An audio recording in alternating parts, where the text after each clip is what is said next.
Je suis également un peu l'évolution de cette discussion-là à travers les réseaux sociaux et les médias ici en Côte d'Ivoire.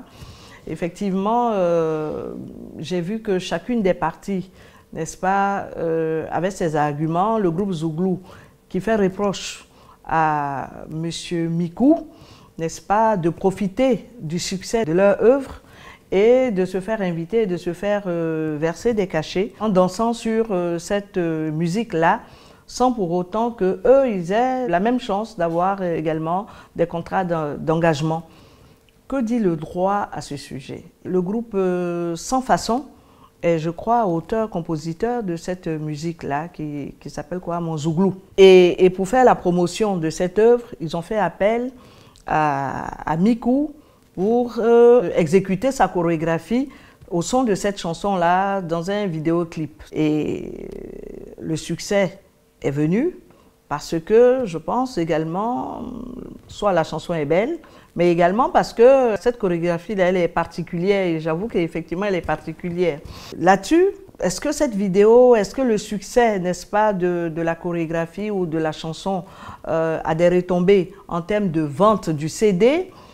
J'en sais rien. Toujours est-il que le seul succès dont on nous parle aujourd'hui, c'est que ce danseur-là est réclamé un peu partout dans des spectacles.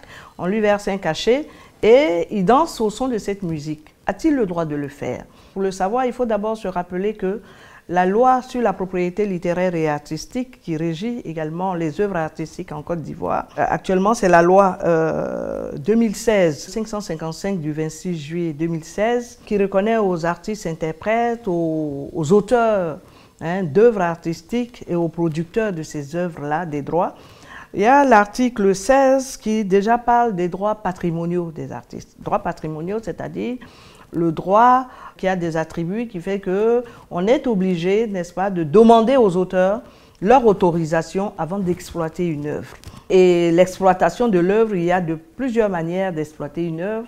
Il y a la reproduction de l'œuvre, il y a la mise à disposition du public de l'œuvre, mais il y a surtout la représentation de l'œuvre qui est, en français courant, la diffusion de l'œuvre, la mettre, la jouer.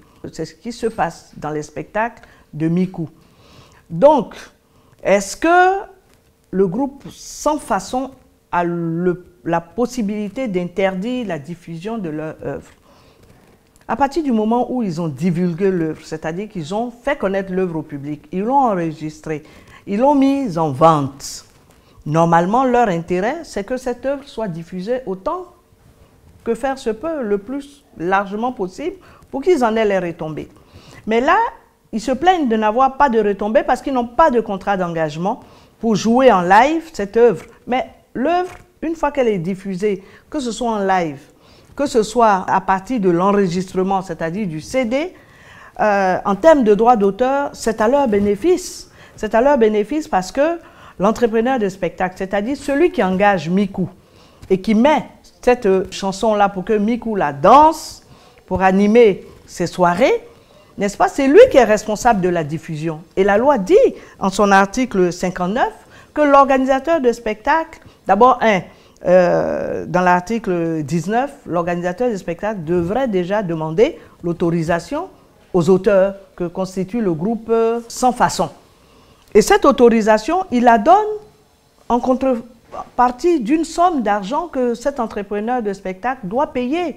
Et comme je suis certaine qu'ils ont donné le droit au Bureau ivoirien du droit d'auteur, qui est le seul sur le territoire ivoirien, à devoir gérer les œuvres des artistes lorsque eux-mêmes ne la gèrent pas, ils ont donné ce mandat au Burida de gérer leur œuvre. Donc le Burida demandera à celui qui fait le spectacle, qu'on appelle en droit l'entrepreneur de spectacle ou le producteur de spectacle, de payer des droits d'auteur. Et ces droits d'auteur iront non pas à l'interprète, mais plutôt aux auteurs, donc au groupe Sans Façon. Donc c'est même un peu dans leur intérêt qu'ils le font. Quant à se faire engager ou à obliger, n'est-ce pas, Mikou à leur faire appel pour qu'ils chantent en live, n'est-ce pas, et qu'ils se mêlent au spectacle, il n'est pas de la responsabilité de Mikou, n'est-ce pas? Parce que ce n'est pas lui qui est l'organisateur du spectacle. C'est l'organisateur du spectacle qui choisit d'appeler que l'interprète de la chorégraphie. mais que pour le support, c'est-à-dire pour faire exécuter cette chorégraphie, il choisit l'enregistrement plutôt que la chanson en live. Ça, c'est de sa responsabilité. Et donc, je pense que le danseur n'a pas de responsabilité quant à l'engagement du groupe pour qu'il s'exécute, pour qu'il fasse une prestation en live. C'est le choix de celui qui veut diffuser l'œuvre. Il fait appel au chorégraphe, c'est-à-dire au danseur uniquement, parce que c'est le danseur qui l'intéresse. Mais dans tous les cas, le danseur a le cachet, mais les auteurs de l'œuvre, c'est-à-dire le groupe Sans Façon, a les droits d'auteur. Je comprends un peu leur dépit, si je puis ainsi m'exprimer, parce qu'évidemment, le cachet n'a aucune commune mesure avec le droit d'auteur. Le cachet, c'est pour la prestation qui est faite là. C'est comme dans un contrat de travail. C'est le salaire qu'on paye parce que la personne se tient là et fait une prestation. C'est immédiat. C'est également négocié directement entre l'artiste qu'on engage pour faire la prestation et celui qui doit payer, c'est négocié, tandis que le droit d'auteur, il est différé, généralement d'un montant moindre que le cachet que l'artiste aurait demandé pour sa prestation vivante. Et donc, je comprends qu'ils aspirent à ce qu'ils soient associés au contrat d'engagement, mais rien dans la loi n'oblige à ce que l'entrepreneur ou l'organisateur du spectacle qui engage, n'est-ce pas, le danseur, soit obligé d'engager également les auteurs-compositeurs de la dite musique. Ils devraient percevoir que ce succès de la chorégraphie de Miku sert à la promotion de leur musique et qu'ils percevront les retombées, n'est-ce pas, de ce succès-là via leur société de gestion collective, s'ils y sont inscrits. Si on regarde, si effectivement Miku a des talents de danseur, il peut très bien, n'est-ce pas, se servir d'une autre musique, parce que de toute façon, au bout d'un moment, le public sera un peu lassé de cela. Il lui faudra bien, n'est-ce pas, changer un peu ces sonorités-là. Et tant qu'ils utilisent leur sonorité, je pense que c'est au contraire une bonne chose. Si vous êtes créateur d'une chorégraphie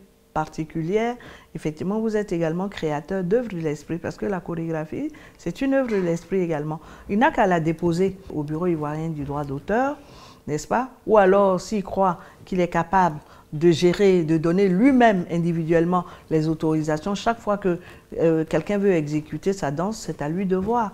Mais également, chaque fois que quelqu'un voudra exécuter, n'est-ce pas, les pas de danse, sa chorégraphie, la loi exige qu'il y ait également une autorisation pour ce faire-là. Mais bon, est-ce que cette chorégraphie, passer quelque temps, est-ce que des gens voudront utiliser cette chorégraphie pour faire un ballet ou dans un film ou alors pour d'autres sons? Je n'en sais rien du tout. Mais une chorégraphie, c'est également une œuvre et on peut le considérer également comme auteur s'il est parti déposer ou alors si cette chorégraphie respecte sûrement certaines normes qui font qu'on peut la qualifier de chorégraphie. Est-ce que 2 pas de danse spécifiques suffisent à dire que c'est une... Bon, ce sont les spécialistes, c'est la pratique qui le dit. Moi, je ne suis pas spécialiste de chorégraphie, mais je vois qu'effectivement, s'il a créé une danse, il est chorégraphe.